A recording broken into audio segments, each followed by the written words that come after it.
ఈరోజు నల్గొండ జిల్లా నాగార్జున సాగర్ నియోజకవర్గం హాలియా కేంద్రంలో ఉన్నాము.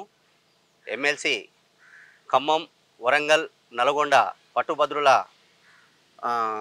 ఉప ఎన్నికల్లో భాగంగా ఈరోజు మన నాగార్జున సాగర్ హాలియా కేంద్రంలో ఉన్నాము. ఇక్కడ పట్టుభద్రుడు ఉన్నారు. వీళ్ళ మాటలలో తెలుసుకుందాం ఎవరు గెలవబోతున్నారు, ఇక్కడ ఎవరికి పట్టం కడుతున్నారనే ఆ విషయం మీద ఇక్కడ అడిగి తెలుసుకుందాం ప్రయత్నం చేద్దాం. సార్ నమస్తే. సార్ చెప్పండి. నమస్తే అండి. మీ పేరేం పేరు? నా పేరు కొట్టి రమేష్ యాదవ్ అండి. ఓకే, ఇప్పుడు జరగబోయే ఎమ్మెల్సీ ఎన్నికల్లో ఉప ఎన్నికల్లో మీరు ఎవరికి ఓటు వేయాలనుకుంటున్నారు? తీన్మార్ మల్లన్న గారికి వేయాలని అనుకుంటున్నాము.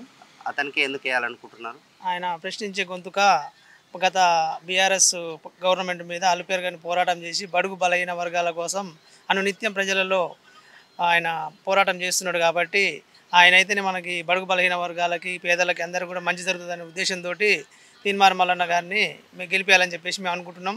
అదేవిధంగా పోయిన ఎలక్షన్లో అతి తక్కువ మెజార్టీతోటి ఓడిపోయడం జరిగింది. ఈసారి ఘన విజయం సాధిస్తాడని చెప్పేసి నేను కోరుకుంటున్నాను. ఓకే, దాంతోపాటుగా ఆయన జీరో పాలిటిక్స్కి రావాలని చెప్పి తన ఆస్తులన్నీ గవర్నమెంట్కి అప్పచెప్పి ఈరోజు పోటీ చేస్తూ ఉన్నారు. దీన్ని మీరు ఏ విధంగా స్వాగతిస్తారు? ఇలాంటి నాయకులు ముందుకు రావడం నిజంగా కూడా హర్షించదగ్గ విషయం. ప్రతి ఒక్క నాయకులకు కూడా ఆయన ఒక మార్గదర్శిగా ఉన్నారు. నాయకులు అంటే ఏదో డబ్బులు సంపాదించుకోవడం కాకుండా ప్రజాసేవ కోసమే ఆయన జీవితాన్ని అంకితం చేస్తుండ్రు. కాబట్టి బడుగు బలహీన వర్గాల కోసం ఆయనను మేము కోరుకుంటున్నాం. ఓకే, ఎంత మెజార్టీతో గెలవబోతున్నారని చెప్పి మీరు భావిస్తూ ఉన్నారు? నేను 2 లక్షల మెజార్టీతో గెలుస్తాడని నేను భావిస్తున్నాను. నమస్తే సార్. నమస్తే. రేపు 27వ తారీఖు నాడు జరగబోయేటువంటి గ్రాడ్యుయేషన్ ఎన్నికల్లో తీన్మార్ మల్లన్న గారు కాంగ్రెస్ బలపరిచిన అభ్యర్థిగా మన ముందుకు వస్తూ ఉన్నారు. రేవంత్ రెడ్డి గారి సారథ్యంలో ఈ రాష్ట్రంలో కాంగ్రెస్ పార్టీ ఆధ్వర్యంలో ఒక ప్రశ్నించే గొంతుకను నిలబెట్టాలి అనేటువంటి సదుద్దేశంతో తీన్మార్ మల్లన్నను అభ్యర్థిగా ప్రకటించడం హర్షించదగ్గ విషయం. చదువుకున్నటువంటి మేధావులుగా వారి సమస్యల పరిష్కారానికి తన గొంతును వినిపించి వారి పక్షాన నిలబడతారని ప్రతి ఒక్క విద్యావంతుడు ఈనాడు 1000 కళ్ళతో ఎదురు చూస్తూ ఉన్నాడు. రేపు జరగబోయే ఎన్నికల్లో భారీ మెజారిటీతో తీన్మార్ మల్లన్నను గెలిపించుకుంటామని కాంగ్రెస్ పార్టీ కార్యకర్తలుగా నాయకులుగా మేము తెలియపరుస్తా ఉన్నాం. పెద్దఊర మండల జడ్పీటీసీ అభిడి కృష్ణారెడ్డి గారితో ఉన్నాము. నమస్తే సార్. ఈరోజు ఎమ్మెల్సీ ఎలక్షన్ ఉప ఎన్నిక జరుగుతూ ఉంది. ఇటు మల్లన్న గారు పోటీ చేస్తూ ఉన్నారు. ఆయన జీరో పాలిటిక్స్తోనే రాజకీయాల్లోకి రావాలని చెప్పి తనకున్న ఆస్తి మొత్తం గవర్నమెంట్కి అప్పచెప్పి ఈరోజు గవర్నమెంట్ పోటీ చేస్తూ ఉన్నారు. దీన్ని ఏ విధంగా మీరు స్వాగతిస్తూ ఉన్నారు?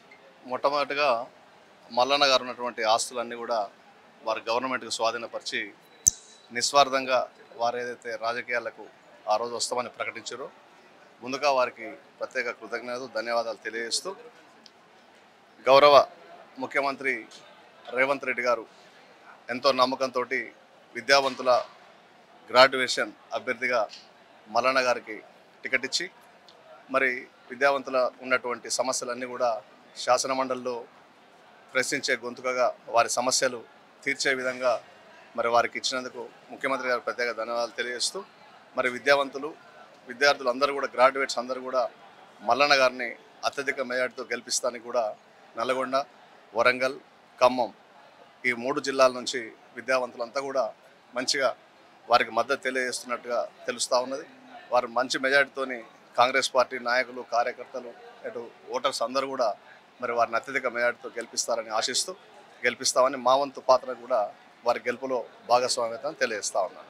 నల్గొండ, వరంగల్, ఖమ్మం కాంగ్రెస్ పార్టీ బలపరిచిన ఎమ్మెల్సీ అభ్యర్థి తీన్మార్ మల్లన్న గారిని అఖండ మెజార్టీతో గెలిపించాల్సిన బాధ్యత మనందరి మీద ఉంది. ఎందుకంటే గత ప్రభుత్వం నియంత పాలన అక్రమాలను ప్రజలకు తన సోషల్ మీడియా ద్వారా ప్రతి గ్రామ సభలకు ప్రేత సామాన్యుని కూడా చేర్చి నియంత పాలన దించినటువంటి ఏకైన వ్యక్తి ఎవరైనా ఉంటే తీన్మార్ మల్లన్న. ఎందుకంటే మనం ఈ రోజు ఈ కాంగ్రెస్ ఇలా ఉన్నదంటే తీన్మార్ మల్లన్న కృషి చాలా విలువైనది. పట్టభద్రుల కోసం ఎనలేని కృషి చేసింది ఎవరైనా ఉంటే రేపు శాసనసభ మండలిలో మాట్లాడే వ్యక్తి ఎవరైనా ఉందంటే తీన్మార్ మల్లన్నకు అవకాశం కల్పించవలసిందిగా. మళ్ళా ముఖ్యమైన విజ్ఞప్తి ఏంటంటే మనకు ఓటు లేదని ఎవరు ఊకోకుండా ప్రతి ఒక్క చుట్టాల బంధువులు కానీ స్నేహితుల ద్వారా కానీ తీర్మానం మల్లన్న గురించి చెప్పి వాళ్ళను అమూల్యమైన ఓటు వేయించవలసిందిగా ప్రతి ఒక్కరిని కోరుతున్నాను. అలాగే ఎందుకంటే ఇంకా పట్టభద్రులు కూడా సద్వినియోగం చేసుకోవాల్సిందిగా కోరుతున్నాను.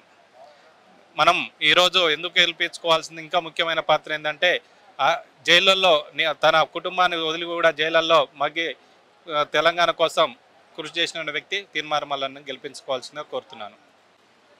నమస్తే అన్న. మేము ఎమ్మెల్సీ పబ్లిక్ పల్స్ గురించి వచ్చాము. కాంగ్రెస్ పార్టీ నుండి మల్లన్న గారు ఉన్నారు. దాంతోపాటుగా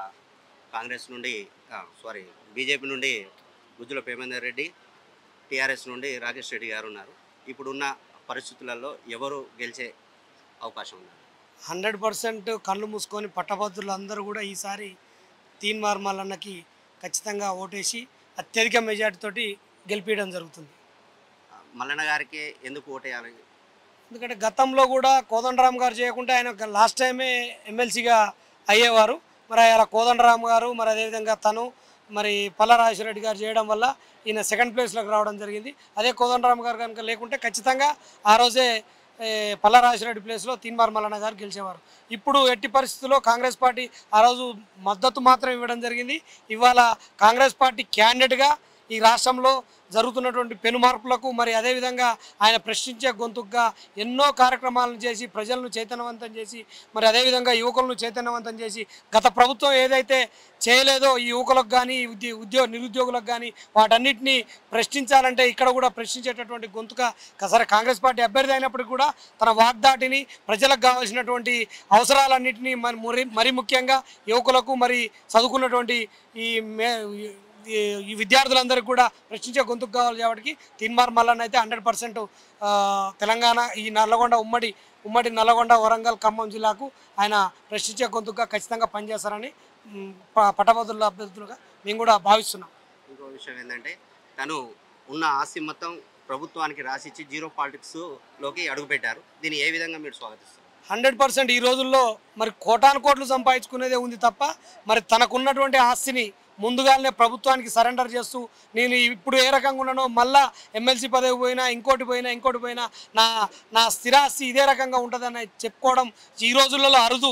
బహుశా భారతదేశ చరిత్రలో ఎలక్షన్స్ ముందుకు పోయేటప్పుడు వెనకట మనం చూడనప్పుడు ఎప్పుడో అప్పుడు ఉన్నటువంటి స్వాతంత్ర సమరయోధులు ఆ రకంగా చేసిర్రు. మరి ఇవాళ తీన్మార్ మల్లన్న మరి తన యొక్క ఆస్తులన్నింటిని కూడా ప్రభుత్వానికి సరెండర్ చేసి ఇవాళ ప్రజాప్రతినిధిగా నిలబడడం జరిగింది. దాన్ని చదువుకున్నటువంటి యువకులు, మేధావులు, రిటైర్డ్ ఉద్యోగులందరూ కూడా హర్షిస్తూ మరి రేపు జరగబోయేటటువంటి 27న జరగబోయేటటువంటి ఎలక్షన్స్లలో తీన్మార్ మల్లన్నకు మొదటి ప్రాధాన్యత ఓటేసి అందరూ గెలిపించవలసిందిగా పట్టభద్రుల తరఫున కోరుకుంటున్నాం. ఎంత మెజార్టీ వస్తుంది అనుకుంటున్నారు? బహుశా ఇప్పుడు వాళ్ళు నామమాత్రపు మన నల్గొండ పార్లమెంట్లో జరిగిన అభ్యర్థులు కూడా బీజేపీ కానీ టీఆర్ఎస్ కానీ నామమాత్రపు అభ్యర్థులను పెట్టిర్రు. మరి వీళ్ళు కూడా నామమాత్రపు అభ్యర్థులే కానీ ఎక్కడ కూడా పోటీ ఇచ్చే తత్వం ఉన్నటువంటి వ్యక్తులు ఎవరు కూడా ఇప్పుడు పోటీ చేసినటువంటి అభ్యర్థులలో తీన్మార్ మల్లన్నకి ఎవరు కూడా పోటీ లేరు, సాటి రారు.